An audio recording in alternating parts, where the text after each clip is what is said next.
সানা সিঁড়ি বেয়ে নিচে নামছিল। এমন সময় কেউ একজন তার হাতে হ্যাচকা টান মেরে ভেতরের একটা রুমের দিকে নিয়ে যায়। সানা চিৎকার করে উঠবে, অমনি লোকটা তার মুখ চেপে ঝাঁঝ গলায় বলে ওঠে, বিয়ে করার খুব শখ জমেছে তাই না? এতই যদি শখ জমে থাকে তাহলে এতদিন আমার পিছনে মাছের মতো বনবন করছিলি কেন? সানা পিটপিট চোখে সামনে তাকায়। সামনে থাকা লোকটি তার রিয়াজ ভাইয়া।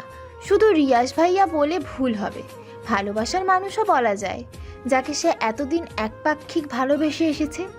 আর মানুষটি কিনা তাকে পাত্তাই দেয়নি।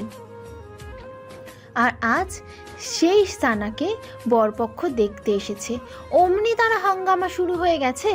সমস্যা কি ওনার? বিয়েটা তার নিজেরই হচ্ছে, ওনার তো নয়। আরেকজনের বিয়ে দেখে ওনার এত পিত্তি জ্বলে কেন? ভেবেই সানা প্রচণ্ড রাগ মনে রিয়াজকে শরীরের সর্বশক্তি দিয়ে ধাক্কা দিয়ে নিজের থেকে ছাড়িয়ে নিয়ে বলে, আমার বিয়ে হবে তাতে আপনার সমস্যা কোথায়? এই চুপ, একদম চুপ। আরেকটা কথা বলছিস তো গাল ফাটিয়ে দিব। আমার গাল ফাটানোর অমন দুঃসাহস আপনাকে কে দিয়েছে এটাকে শুনি? আমার গাল ফাটাবে আমার বর, আমাকে আদর করবে আমার বর, সব রাইটসই শুধু আমার বরের, আপনার নয়। রিয়াজ এবার আরও রেগে যায়। সানাকে আবারও দেওয়ালের সাথে খুব শক্ত করে চেপে বলে, খুব চালাক হয়ে গেছিস। এখানে চালাক হবার কি আছে রিয়াজ ভাইয়া? যা সত্যি তাই বলেছি।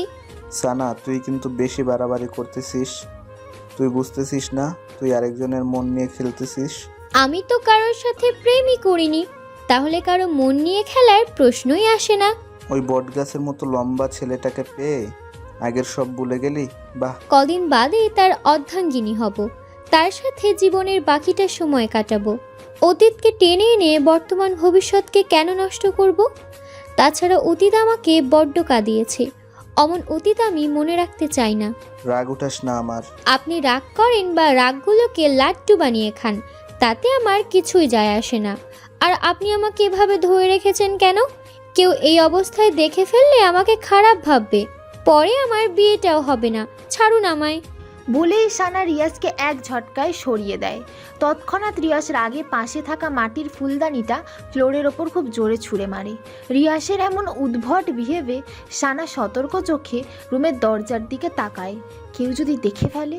সে আর দেরি করলো না, গায়ের ওড়নাটা ঠিক করে রিয়াজকে পাশ কেটেই রুম থেকে দ্রুত পথে বেরিয়ে এলো। দরজাটা ঠেসে বাইরে দাঁড়াতেই এতক্ষণে বুকে চাপা তীব্র ব্যথাটা এবার ধুধু করে উঠল। এই মুহূর্তে খুব কষ্ট হচ্ছে তার। যেই মানুষটিকে অন্ধের মতো ভালোবাসতো, সেই মানুষটির মুখের ওপর এতগুলো কথা কিভাবে বলতে পারলো সে? কিভাবে?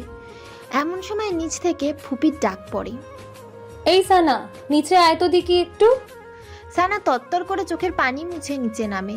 তার ফুপিটাকে টেনে নিয়ে সোফায় বসান। নিচে আরও অনেকেই ছিল, তার মা, বাবা, রিথি, সোফি, সাফা, সবাই। মিসেস রিমা বেগম হাসি হাসি মুখ করে বলেন, সানা, ছেলেপক্ষদের তোকে খুব পছন্দ হয়েছে। তারা চায় আগামী পরশুই তোর এনগেজমেন্ট সেরে ফেলতে। আমরাও ভাবছি দেরি করব না, শুভ কাজ দেরি করতে নেই। তোর ফুপি ঠিক বলছে সানা, আমরাও তোর ফুপির সাথে একমত। আর ছেলে যেহেতু ভালো চাকরি করে, ফ্যামিলি ভালো, তাহলে দেরি করা ঠিক হবে না। ঠিক তখন রিয়াজ এসে সিঙ্গেল সোফাটায় ধপাস করে বসে পড়ে। বাজখাই গলায় বলে, বিদায় করো আপদ, তাড়াতাড়ি বিদায় করো। বাসায় এমন উটকো ঝামেলা কাঁধে জড়িয়ে রাখার মানে হয় না। বাসাটা একটু ফাঁকা হবে, শান্তিতে থাকতে পারবো। কি ঠিক বলছি না মিসেস সানা? ও সরি, তোমার তো এখন বিয়েই হয়নি। মিসেস তো কদিন পর ট্যাগ হবে। তুই একদম বেশি কথা বলিস না রিয়াস, চুপ থাকতে পারিস না? মিসেস রিমা বেগম। চুপ আর কেমনে থাকি বলো মা? সানার বিয়ের দাওয়াত খেতে দাঁতগুলো কেমন কিরমির করছে, লোভ সামলাতে পারছি না।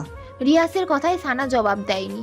রিয়াসের দৃষ্টিটা এক প্রকারে উপেক্ষা করে সামনে তাকিয়ে স্বাভাবিক গলায় বলে, তোমাদের যেটা ভালো মনে হয় তোমরা তাই করো মা, ফুফি, বাবা। এখানে আমার আর কিছু বলার নেই। সানা নিজের রুমে চলে আসে। দরজা বন্ধ করে বিছানায় গিয়ে সোজা হয়ে শুয়ে চোখ বুজে চোখের সামনে বারবার ভেসে ওঠে কষ্টের মুহূর্তগুলো। সামান্য মাইনে পায় তার বাবা, একটা সাধারণ স্কুলে কেরানি পদে বর্তমান কার্যরত। ঢাকার শহরে থাকার খরচ, খাবার খরচ, ঢাকার শহরে থাকার খরচ, খাবার খরচ, পড়াশোনা খরচ সব ক্যারি করতে খুবই হিমশিম অবস্থা। তাই বাধ্য হয়ে লিয়াকত আলী তার বোনের বাড়িতেই পাড়ি জমান তার পুরো পরিবার নিয়ে। বোন কম খরচেই থাকার সম্মতি দেয়, নতুনভাবে শুরু করেন বোনের বাড়িতে বসবাস। তার থেকে কিছুটা বেতনের টাকাও সঞ্চয় করতে সক্ষম হন। তখন সানার বয়স ছিল 15 বছর, সফির 7 বছর আর রিধির 6 বছর। লিয়াকত আলীর বোন অর্থাৎ মিসেস রিমা বেগম প্রচুর সম্পদের মালিক। ঢাকায় 2-3 জায়গায় তাদের নিজেদের বাড়ি আছে, গাড়ি আছে। মিসেস রিমা বেগমের স্বামী অনেক বড় বিজনেসম্যান। এখন সেখানেই তাদের একমাত্র ছেলে রিয়াজ বিজনেস দেখাশোনা করে। সানা সেই কৈশোর থেকে রিয়াজকে দেখে আসছে। দেখতে দেখে তার মাঝে এক ধরনের ভালো লাগা শুরু হয়। অবচেতন মনে ভালোবাসতে থাকে রিয়াজকে। মনে মনে ভালোবাসাটার খালি একসময় দীর্ঘ হয়ে যায়। ভার্সিটিতে ভর্তি হলে সিদ্ধান্ত নেয় রিয়াজকে তার মনের কথাগুলো বলবে। তাই একদিন চৈত্রের ঝলমল বিকেলে সে ভার্সিটি থেকে বাসায় ফিরেই ছাদে যায়।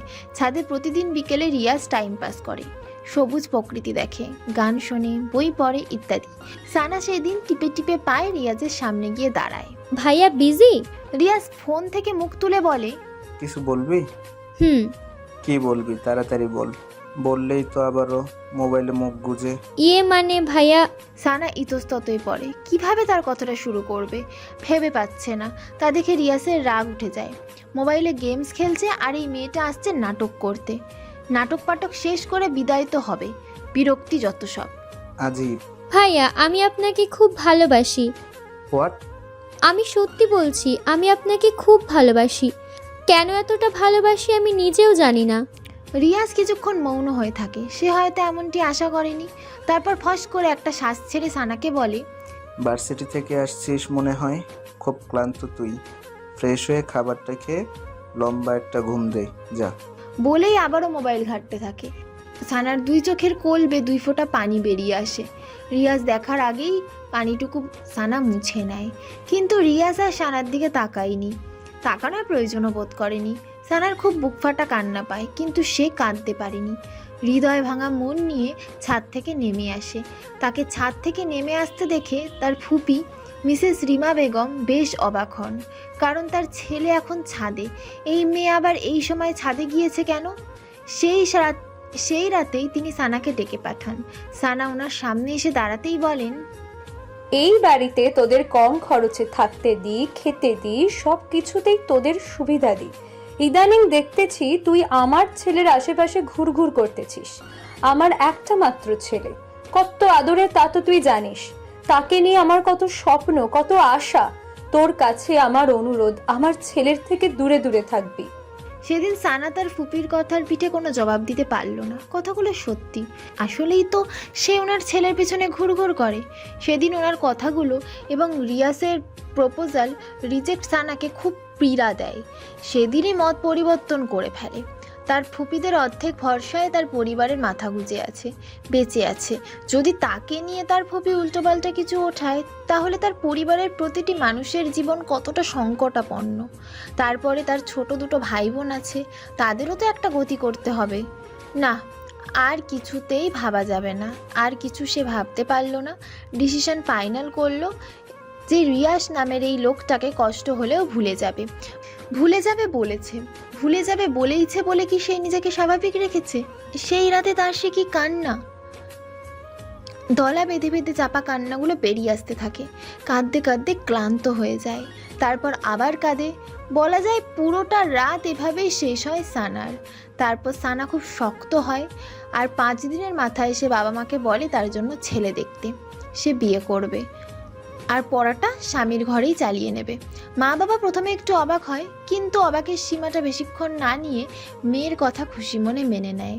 আর তার সাথে তা মিসেস রিমা বেগমকে জানায়। মিসেস রিমা বেগম তো সেই খুশি, একটা আপদ বিদায় হবে। ভাবতে ভাবতে সানার চোখ জোড়া বসে আসে। লম্বা একটা দীর্ঘশ্বাস ছেড়ে ঝাপসা চোখ মেলে ওপরের দিকে তাকায়। রেস্টুরেন্টের একদম কোণার একটা ক্রিস্টালের চেয়ারে বসে আছে রিয়াজ।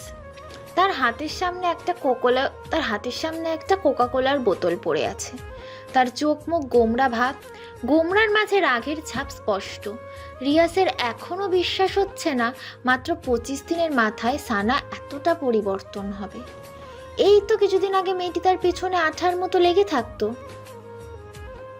মাকে এটা সেটা বাহানা করে তার রুমে চা নিয়ে যেত, ছাদে এসে ফুল নেড়ে নেড়ে সুরেলা গান ছেড়ে দিত, শেষ মুহূর্তে তার মনের আকুপাকু কথাগুলো বলে দিল। মানছে সে হঠাৎ সানার ওপর অমন কথার কি উত্তর করবে সে নিজেই সেটা ভেবে পায়নি।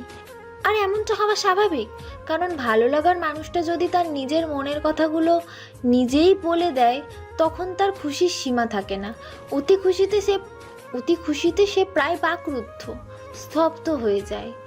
রিয়াসেরও সেদিন তাই হয়েছিল, আর সানা তা বোঝেনি। অবশ্য এখানে রিয়াসেরও দোষ, সেও যে সানাকে মনে মনে খুব ভালোবাসে তা সে সানাকে বুঝতে দেয়নি। সানা রুমে চা নিয়ে এলো, ভাব নিয়ে থাকতো, কথা বলতো না, দেখতো সানা তার ভাব লুক দেখে কি রিয়াকশন করে। যখন সানা বিরক্তি হয়ে তাকে বিড়বিড় করে বকতো তখন রিয়াস লুকিয়ে লুকিয়ে সেই কি কিউট হাসি দেখতো, তা সানার নজরে আসতো না। এরকমই সব ক্ষেত্রেই করতো। সানাকে রিয়াসের মনে ধরেছিল প্রায় 1 বছর আগে সাফার বার্থডে পার্টিতে। সাফা রিয়াসের ছোট বোন। সেদিন সানা লাল রঙা একটা লেহেঙ্গা সাথে হাই হিল শু পরে যখন সবার সামনে এলো, রিয়াস এবং রিয়াসের ফ্রেন্ডরা যেন চড়ক গাছ হয়ে গেল। এই একটা মেয়ে যে এতগুলো মানুষের মাঝে প্রথমেই চোখে পড়ার মতো। রিয়াসের ফ্রেন্ডরা তো সেদিন রিয়াসের পিছুই ছাড়তে চায়নি। দোস্ত, ওই মেয়েটাকে আমার চাই, ওই মেয়েটারে আমার চাই বলতে বলতে একদম রিয়াসের কানটা ঝালাফালা করে দিল। কিন্তু রিয়াস তাদের সবাইকে এক ধমকে থামিয়ে দিল। আমেজ মাখানো গলায় বলল, তোরা আমার জিএফকে নিয়ে যাবি? এত সাহস তোদের? সবাই সেদিন আর নয়নে রিয়াসের দিকে তাকিয়ে রইল, আর সানার দিকে চোখ তুলে তাকানোর সাহস হলো না। অথচ আর মাত্র কিছুদিনের ব্যবধানে তার লাল পরিটা অন্যের হয়ে যাবে। কোকোলাটা শেষ করতো রিয়াস, এভাবে মন খারাপ করে পড়ে থাকলে সমস্যার সমাধান হবে না। আবেগের কথায় ঘোর কাটলো রিয়াসের। আবেগ, তুলি, রাহুল ওদের সাথে দেখা করতেই মূলত রেস্টুরেন্টে এসেছে রিয়াস। এরা তার জানের জান দোস্ত, এদের সাথেই সবকিছু শেয়ার করে সে। রিয়াস, এখানে সানার কোনো দোষ নেই। তুই মেয়েটিকে ভালোবাসিস অথচ মুখ ফুটে একবারও বলিসনি, তাহলে মেয়েটি কি আশা নিয়ে পড়ে থাকবে? তার নিজের তো একটা ভবিষ্যৎ আছে। ভালোবাসার কথা মানুষকে মুখ ফুটে বলা লাগে? বুঝে নেওয়া যায় না? ভালোবাসতে আগে অভিমান বুঝা লাগে। এই, তুই সবসময় উল্টোটা বেশি বুঝিস। সবাই কি আর তোর মতো মানুষের মনের কথা পড়তে পারে? আমি আবার কি উল্টা বুঝলাম? যেখানে রিয়াস বুঝেছে সানা তাকে ভালোবাসে, সেখানে সানারও বোঝা উচিত। আর ফলটা এখানে কার? ফলটা তোর গাধারাম। সানা তো সরাসরি সেদিন বলেই দিয়েছে, তারপরে রিয়াজ সেদিন তার ভালোবাসার কথা বলেনি। এটাই সব থেকে বড় ভুল করেছে। বলবে ভেবে নিয়েছে, তাই সময় নিয়েছে। ভালোবাসাটা অনেকটা অপেক্ষার পর ফেলে ফিলিংসটা সেই হয়, বুঝলি? এজন্য তো সানা এখন ছ্যাঁকা খাইয়া ব্যাকা বানাইয়া দিয়ে যাইতেছে। প্লিজ তোরা চুপ কর। এমনিতেই রিয়াসের মনটা ভালো না, তার উপর তোদের নাদুস নাদুস কথাবার্তা। বলেই আবেদ এবার রিয়াসের দিকে ফেরে, বলে, তুই কোকোলাটা শেষ কর, তারপর আমরা একটা প্ল্যান বানাই কিভাবে সানাকে ব্যাক করা যায়। দোস্ত, আমরা থাকতে তোর এত কিসের টেনশন? রিয়াসের ফ্রেন্ডের থেকে কিছুক্ষণ তাকিয়ে তারপর কোকাকোলাটা হাতে নেয়। 3 ঢোক খেয়ে কোকাকোলার টেবিলের ওপর আবার রেখে দিয়ে বন্ধুদের দিকে ফিরে বলে, কাল তো মুখের উপর ওই কথাগুলো বললই, তারপর থেকে ওর সাথে কথা বলার সুযোগই পাচ্ছি না। ও বাইরে বেরোলে সারাক্ষণ মার সাথে লেগে থাকে, আর ভিতরে গেলে তার রুমে। মোবাইলও চালায় না যে মেসেজ অথবা ফোন করতে পারবো। আর আগামীকাল ওর এঙ্গেজমেন্ট, সময়ও হাতে খুব কম। এখন এই অল্প সময়ে কি করব কিছুই মাথায় আসছে না। একটা কাজ করি, সানার কাছে তুলিকে সন্ধ্যার দিকে পাঠাই। সানা কেন তোর কাছে ব্যাক করবে না এটার কারণ তুলি জানাবে, আর তোর সাথে কথা বলার ও করে দেবে। তারপরও যদি সানা না বুঝে তাহলে একেবারে কিডন্যাপ। কি দোস্ত, ঠিক কইছি না? হোয়াট? কিডন্যাপ? অবাক হওয়ার কিছু নাই রিয়াস, এছাড়া তো আর উপায় দেখছি না। তোর ভালোবাসার মানুষকে পেতে হলে এটা তোকে করতেই হবে। রিয়াস কিছুক্ষণ ভাবল, তারপর মৃদু মাথা নেড়ে সম্মতি জানায়। রাত 9টা বেজে 45 মিনিট। কিছুক্ষণ আগে হলো সবার ডিনার সেরেছে। এই বাসায় ডিনারটা একটু তাড়াতাড়ি করা হয়। মিসেস রিমা বেগমের আদেশে সবাই 10টার মধ্যেই ঘুমিয়ে পড়বে, তাহলে সকলে সবুজ প্রকৃতি দেখতে পাবে। সবুজ প্রকৃতির হাওয়া স্বাস্থ্যের জন্য খুব ভালো। সানা তার রুমের বিছানার ওপর পা ভাঁজ করে বসে আছে, কিছুতেই চোখে ঘুম ধরা দিচ্ছে না। 9:35 থেকে চেষ্টা করে আসে ঘুমোতে। চেষ্টাতে যখন ব্যর্থ হলো তখন মুখে একগাদা বিরক্তি নিয়ে আবার বসে পড়ল। আসলে ঘুমটা হচ্ছে না, মূলত তুলির আপুর কারণে। তুলি আজ সন্ধেই তার সাথে দেখা করে গিয়েছে রিয়াসের ব্যাপারটা বলতে, কিন্তু এখানেও সে তুলির সবগুলো কথার পাল্টা জবাব দিয়েছে। না, রিয়াসের লাইফে আর ফিরে যাবে না, আর না তার সাথে দেখা করবে, আর না তার সাথে কথা বলবে। নিজের কথার ওপর অটুট রেখেই তুলিকে রিক্ত হাত যেতে বাধ্য করলো। অমন বিহেভে এখন নিজেই স্বস্তি দিতে পারছে না, ভেতরটা কেমন উৎসুক করছে। এমন সময় দরজায় করাঘাত পড়ে। সানা পাশ থেকে ওড়নাটা ভালোভাবে গায়ে জড়িয়ে নিয়ে দরজাটা খোলে। তাকিয়ে বাড়ির কাজের লোক মিনা আপা এসেছে। আপা, রিয়াস ভাইজান কইছে আপনি ওনার লাইকা 1 কাপ কফি করে নিয়ে যাইতেন। মাথাটা নাকি ওনার প্রচন্ড ব্যথা করতেছে। আপনি করে দেননি? আসলে ভাইজান কইছে আমার হাতের কফি নাকি ওনার ভাল লাগে না, তাই আপনারে কইরা দিতে। ফুফি ঘুমিয়ে গেছে? হক করলে ঘুমাইছে। সানার কফি বানানো শেষ হলেই সে মিনা খাতুনকে ডাক দেয়, 1 বার 2 বার 3 বার, কিন্তু মিনা খাতুনের কোনো সাড়া এলো না। ফোনে কল এসেছে কথা শেষ করেই চলে আসবে বলে সেই যে রুমে ঢুকে কফিটা ঠান্ডা হয়ে গেছে, মিনা খাতুনের এখনও আসার নামগন্ধ নেই। সানার খুব রাগ লেগে যায়। সে এখন কফি হাতে নিয়ে আবে দাঁড়িয়ে থাকবে, নাকি সে নিজে গিয়ে রিয়াসের কফির মগটা দিয়ে আসবে। কিন্তু রিয়াসের রুমে তার এখন যাওয়াটা তো একদমই ঘটে না, আর যেতেও ইচ্ছে করছে না। ভাবতে ভাবতে সানা কিছুক্ষণ নিশ্চুপ হয়ে দাঁড়িয়ে থাকে।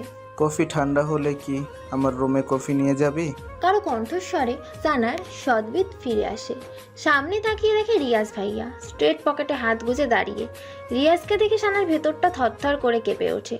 বার দুয়েক ঢোক গিলে সে সতর্ক চোখে চারপাশটা তাকিয়ে নিয়ে মুহূর্তে মাথাটা নুইয়ে আনে আর মনে মনে বলে, প্লিজ ভাইয়া, প্লিজ আপনি এখান থেকে যান, কেউ দেখে ফেললে সর্বনাশ হয়ে যাবে। কিন্তু মনের কথা আর মানুষ কি শোনে? রিয়াজ সানার দিকে কিছুক্ষণ স্থির চাউনিতে তাকিয়ে থাকে, তারপর বলে, তা কফি নিয়ে যেতে এত লেট হচ্ছে কেন? শেষবার আমার কফি খাইয়ে তো স্মৃতিটুকু মনে রাখতেও দিবি না, এত তাড়াতাড়ি নির্দয় হয়ে গেলি? রিয়াজের এই কথার পিঠে সে কি জবাব দেবে তা সে জানে না। কথা বলছিস না কেন সানা? আমার জন্য কি তোর একটুও মায়া হয় না? এখান থেকেই যে করেই হোক তাকে যেতে হবে, না হলে মিনা আপার চোখে পড়লে ফুপির কানে, আর তখন কেল্লা ফতে। ভেবেই সানার চুপ থাকলো না। ভাইয়া, আমি রুমে যাচ্ছি, কফিটা এখানে রাখলাম বলেই রুমের দিকে পা বাড়ায়। তখন রিয়া সানার বাম হাতটা খপ করে ধরে। সানার এবার ভেতরটা দুমড়ে মুচড়ে ওঠে। ভাইয়া প্লিজ ছাড়ুন, কেউ দেখে ফেলবে। মিনা আপা এখনো জেগে আছে।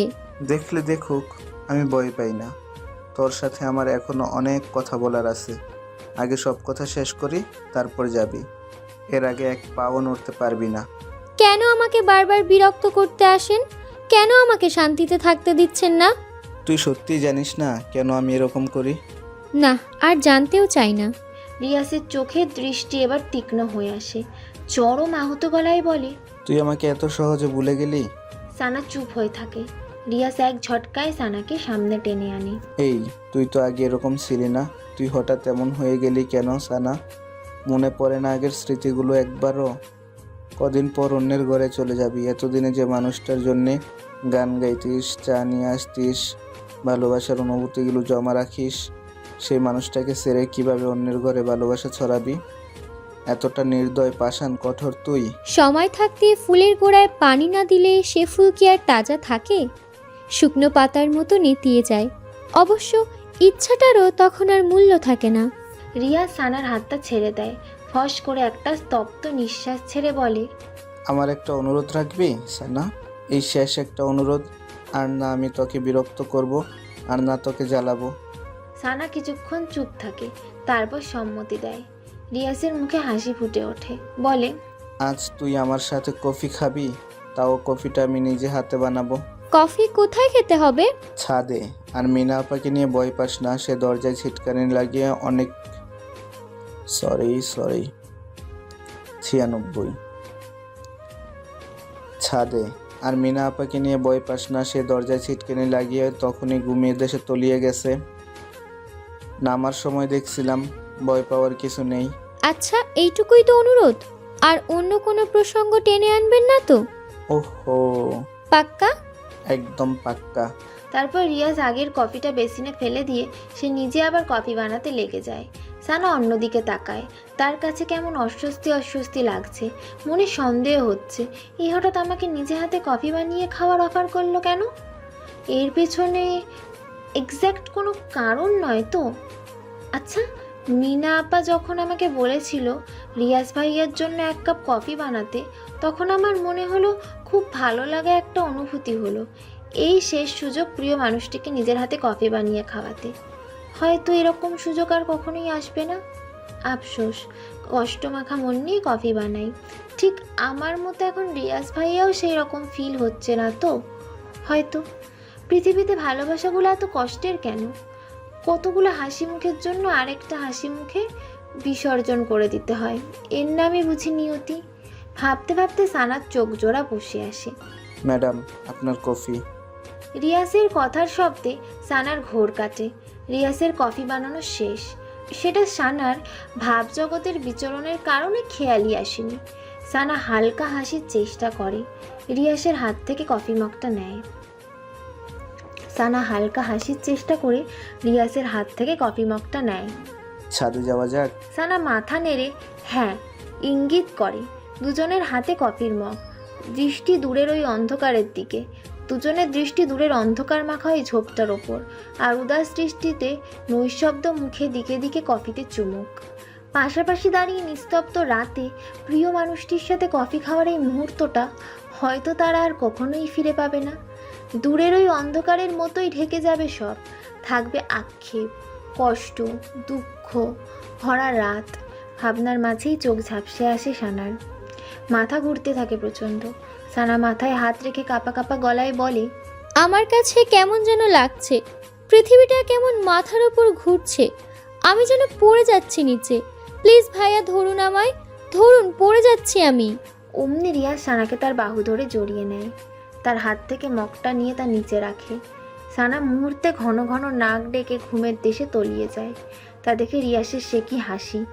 যাক, অবশেষে তার ঘুমের ট্যাবলেটটা কাজে দিল।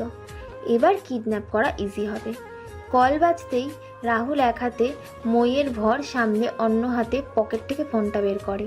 রিসিভ করতেই ওপাশ থেকে, মই নিয়ে তাড়াতাড়ি পিছন সাইডে আয়। সানা এখন আমার 2 হাতের কোলে শান্তির ঘুমাচ্ছে। কুইক। রাহুল ওকে বলেই আবেদকে নিয়ে বিল্ডিংয়ের পেছনে মই নিয়ে লাগায় এক ছুট। মই দেওয়ালের সাথে ঘেঁষতেই রিয়াজ সানাকে বুকের সাথে মিশিয়ে খুব সাবধানে মই থেকে নিচে নিয়ে নামে। সূর্যের কড়া রোদটা গ্লাস ভেদ করে সানার চোখে লাগতেই সানার ঘুম ভেঙে যায়। সানা পিট চোখের পাতা মেলে চারপাশ তাকিয়ে চমকে ওঠে। জায়গাটা কেমন অচেনা অচেনা। 110। গুড মর্নিং লালপুরি।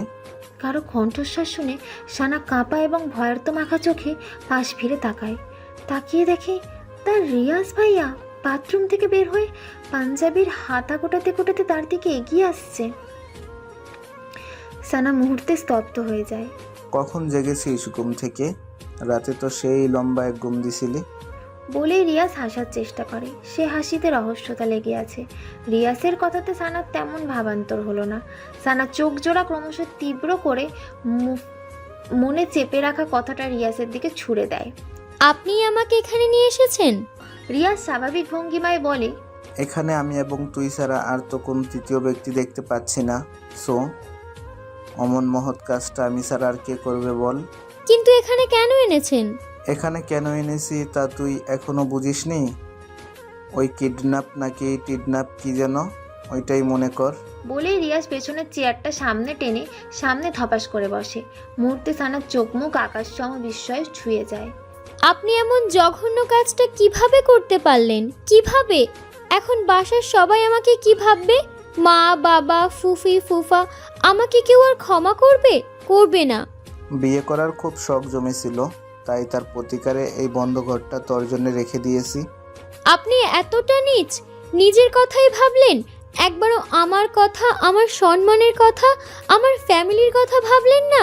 বলার মাঝেই সানা দুই চোখ বেয়ে টপ টপ করে পানি পড়তে থাকে। এই কাঁদবি না, একদম কাঁদবি না বলছি, কাঁদলে কিন্তু গুম করে ফেলবো। করে ফেলুন খুন, আমি বাঁচতে চাই না, মরতে চাই, মরতে। এত অভিনয় করিস কেন সানা? তুই না আমাকে ভালোবাসিস? আগে বাঁচতাম, এখন আর বাসি না রিয়াস ভাই। মিথ্যা কথা, সব মিথ্যা কথা। তুই আমাকে ভালোবাসিস, তুই তা স্বীকার না করলেও তোর চোখ ঠিকই আমাকে বলে দেয়। সানা চুপ হয়ে থাকে। রিয়াসও কিছুক্ষণ চুপ থেকে এবার হাই তোলে। স্বাভাবিক এবং সুদৃঢ় কণ্ঠে বলে ওঠে, এই ছাড়া আমার আর কোনো উপায় ছিল না সানা। তোকে বোঝানোর সবটাই আমার হাতের বাহিরে ছিল। শেষ মুহূর্তে তোর সাথে কথা বলতে চেয়েছি, তোকে বোঝাতে চেয়েছি, তোকে আমার মনের কথা বলতে চেয়েছি। তুলিকে দিয়েও চেষ্টা করিয়ে তোকে আমার সামনে আনতে, তাও পারিনি। ওই দিক দিয়ে তোর এঙ্গেজমেন্ট, হাতে সময় খুবই কম ছিল।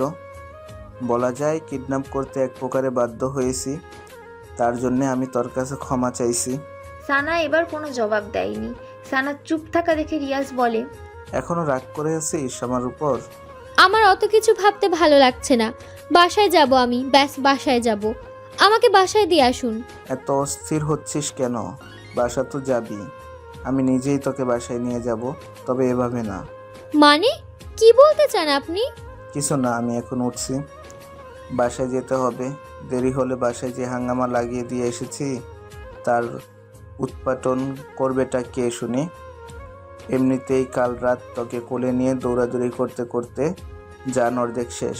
তুই এত ওজন, বাবা, হারবাল টারবাল খাস নাকি আবার? বলেই ঠোঁটের কোণে দুষ্টু হাসি চাপে রিয়াজ। সানার বিস্তৃত চোখজোড়া এবার রাগে আগুনের মতো লাল হয়ে ওঠে। সেটা দেখে রিয়াজের মনে মনে কি কুটিল হাসি। আমি মোটা না চিকন, লম্বা না বেটে, তা দেখার রাইটস আপনার নেই। রাইটস নেই, তবে হতে আর কতক্ষণ?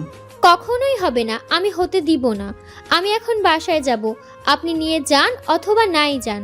বলেই সানা বিছানা থেকে নামতে যায়। অমনি রিয়াজ পথ আগলে দাঁড়িয়ে বলে ওঠে, লালপরি, তোমার এখন বাসায় যাওয়ার পথ তো বন্ধ। মা, মামা, মামি ভোর সকালেই তোমাকে সার্চ করে নিয়েছে। তোমাকে না দেখতে পেয়ে সবাই ভেবে নিয়েছে তুমি কোনো নাগরের সাথে পালিয়ে গেছো। এখন যদি তুমি বাসায় যাও তাহলে বুঝতেই পারছো তোমার কি হাল হবে। আর তুমি বাসায় না গিয়ে যদি আরেকখানে যেতে চাও, এই রিয়াজ তো তোমাকে সেখানে যেতে দিবে না। এই রুমটা কিছুক্ষণ পর তালাবদ্ধ হয়ে যাবে। সো এখান থেকে চলে যাবার ভাবনাটা এখনই মাথা থেকে ঝেড়ে ফেলো। সানা আরও রাগ উঠে যায়। রাগে রিয়াজের কলারটা খুব শক্ত করে চেপে ধরে। আপনি নীচক, অসভ্য, জঘন্য ইত্যাদি। তোমার জন্য আমি সব হতে রাজি। কলারটা ছেড়ে দেয় সানা। বেহায়াটার সাথে কথা বলে খামোকা সময় নষ্ট। যে করেই হোক এখন তার বাসায় তাকে ফিরতে হবে। বাসায় ফিরে সবাইকে কিছু একটা বুঝিয়ে বলতে হবে। বলবে বান্ধবী ভোর সকালে ফোন করে বলেছে তার মা নাকি স্ট্রোক করেছে, তার মাকে হাসপাতালে নিয়ে যেতে তাকে সাহায্য করার দরকার। এখন সাহায্য করার মতো কেউ নেই, তাই সে গিয়েছে সাহায্য করতে। তাই তার তারাই আর কাউকে কিছু বলতে পারিনি। ব্যাস, কেস ইজ ডিসমিস। তবে এই রুম থেকে বেরোবেটা কিভাবে? সোনার ভাবনার মাঝেই রিয়াজ বলল, সানা, আমি এখন তাহলে চলে যাচ্ছি। ওই যে টেবিলের উপর খাবার রেখে গেছি, ফ্রেশ হয়ে তা খেয়ে নিও মনে করে। বলেই রিয়াজ সানার গাল চাপড়ে রুম থেকে বের হয়। দরজার কাছে যেতে রিয়াজ কিভাবে যেন আবার পেছনে তাকায়। লালপরি, লাভ ইউ, টেক কেয়ার। বলেই দরজাটা টেনে এপাশ থেকে লক করে দেয়। এপাশে সানার ভেতরটা মুচড়ে ওঠে। রিয়াজ এই কাজটা কেন করলো সে কি জানে না ভালোবাসাটাকে না হারতে দিলে হেরে যাবে তার মধ্যবিত্ত পরিবারে নেমে আসবে কঠোর সংগ্রামী জীবন। তার বাবা কি পারবে সেই কষ্টের ধার ধারতে? পারবে সফি রিধির পথ করে দিতে? পারবে মায়ের ওষুধের টাকা জোগাড় করতে? পারবে না, কিছুই পারবে না। তবে আমাকে পারতেই হবে। এই বাসা থেকে যে করেই হোক বেরোতে হবে, অ্যাট এনি কস্ট। রিয়াজ গাড়ির কাছে এসে তুলিকে কল মারে। ওপাশ থেকে রিসিভ হতেই, তুলি, কোথায় তুই? এই তো দোস্ত, রেডি হচ্ছি, কিছুক্ষণের মধ্যেই বেরোবো। এখন 10টা বেজে চলেছে, আর তুই বলছিস তুই রেডি হচ্ছিস, কখন তুই মার্কেটে পৌঁছাবি, কখন তুই বিয়ের শপিং করবি? উফ, এত অস্থির হচ্ছিস কেন রে ভাই? তোর বউকে তো আর কেউ ধরে নিয়ে যাবে না, ধৈর্য ধর। আমি রাহুল আবেদকে কল করে দিয়েছি, ওরা কিছুক্ষণের মধ্যে মার্কেটে এসে হাজির হবে। ওকে তাড়াতাড়ি কর, আমি এখন বাড়ি যাচ্ছি, ক্যাচালটা সামলিয়ে তোদের কল করব। ওকে দোস্ত, আর তোর শেরওয়ানির মাপটা মেসেঞ্জারে পাঠিয়ে দে। ওকে। বাই।